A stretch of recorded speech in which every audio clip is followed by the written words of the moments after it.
Welcome back to the channel, guys. Today is for all those advanced practitioners out there, or for somebody who's beginner or intermediate but looking to add something that's very difficult into their arsenal. Now, we are talking about the roundhouse kick, which on its own is not maybe the most advanced technique, the most advanced thing you can practice, but there are 100% elements which become very advanced. And today we are talking about not the extension of the kick, but the rechamber of the kick. And most people, the way they kick is the way they rechamber. It's almost a reversed identical motion. But as you get more advanced, you can make sure that your rechamber does not follow the extension of the kick. And that is what we're going to talk about right now. This is something that I have tried to utilize many times.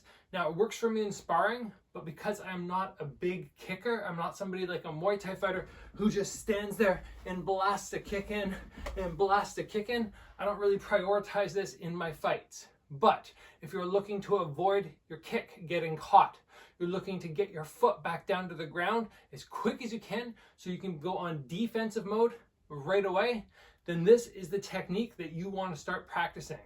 So let's get right in to what we're going to do differently. Normally when we throw a round kick, we start with, let's say, our hips are square. But when we throw the round kick, we turn our hips. We do this to maximize our power. Normally now, people just come right back down. Their leg sort of follows their hips. The difference that we're going to implement today is getting our hips from square to rotated to square much quicker than normal. So if I'm going to round kick on Bob here, normally the kick looks like this. It's up and down. Everything stays fluid.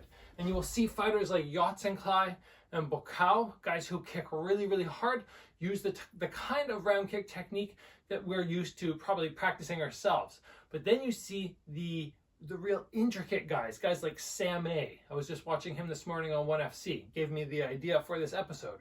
Or somebody like Saenchai. These guys who throw, but then they swivel their hips and they pull straight back down. So I'll take you through this technique quickly and then give you a couple demos. So they're in their stance, they're moving around. The main thing they're trying to avoid is getting the kick caught. If I come here, my kick gets caught and I pull it this direction, I'm not going to have much of an escape. But if I utilize this advanced technique where I kick, I turn my hips, and now from here, instead of pulling out this direction, I pull straight in, it gives me the opportunity to pull my leg out almost like a front kick. And it's much, much harder to catch. And if you do catch somebody's kick, much harder to hold. So again, if you guys want to practice this right now, you can stand up, give it a shot. You go to your fighting stance. You might want something to support yourself if you don't have the kind of balance I have. So you throw the kick up. Now, instead of letting the leg come back the same way, you square up your hips and then you come down. It's a very fast rechamber of the hips when the kick makes impact. So that when I land on Bob here, it's not wrapping around like normal. It's here and then square back up. And the leg is not going to come around, but it's going to draw right back down, very similar to a front kick. So it's like I throw a round kick and then rechamber like a front kick.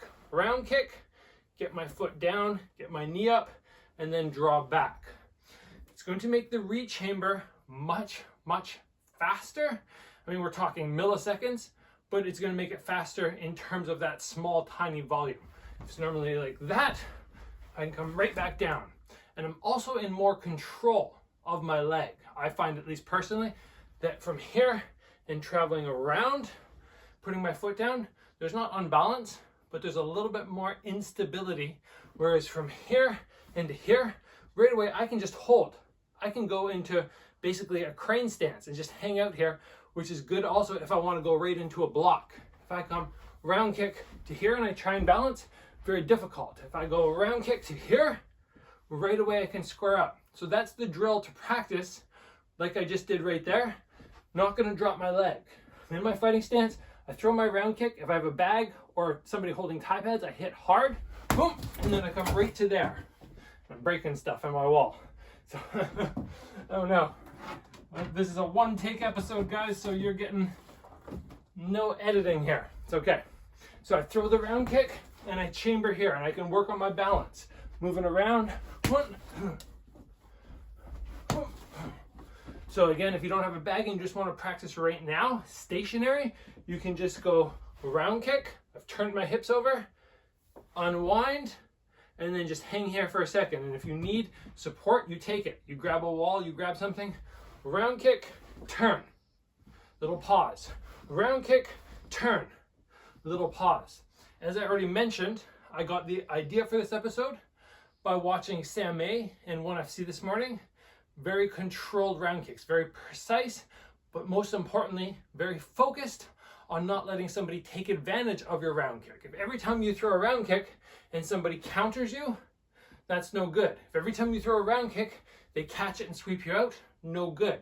This effectively will stop all the counters, because if the guy comes with the hands, if I throw my round kick and they start attacking with the hands, I get my foot up the middle and I front kick them away. I can go round kick to front kick to jam them. If they decide to come back with their own round kick, I can go to the check. And if they decide to try and catch my round kick, they catch it, I turn my hips over, and I just draw it through for the escape. Like I said, guys, this is a difficult technique.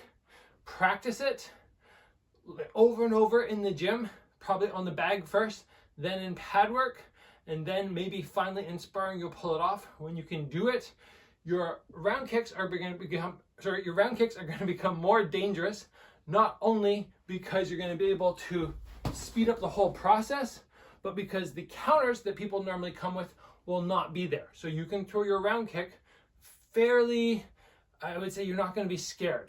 Worry free. You're going to be worry free when you throw your round kicks, because you know that there's not going to be a counter coming, and that must be a nice feeling.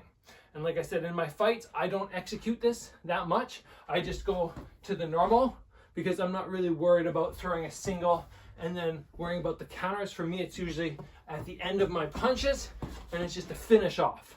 But if you're throwing single round kicks, you're somebody who likes that Muay Thai style, you're actually trying to land, then this might be a technique for you to really drill. Guys, I hope you enjoyed the episode. Again, we're keeping everything sort of fast and impromptu right now just because I'm so busy. I will hopefully have a filming day over the weekend, but I hope you enjoyed this episode. If you did, give it a like. If you have not already, guys, join the channel, get subscribed, train hard. I'll see you back here soon for another video.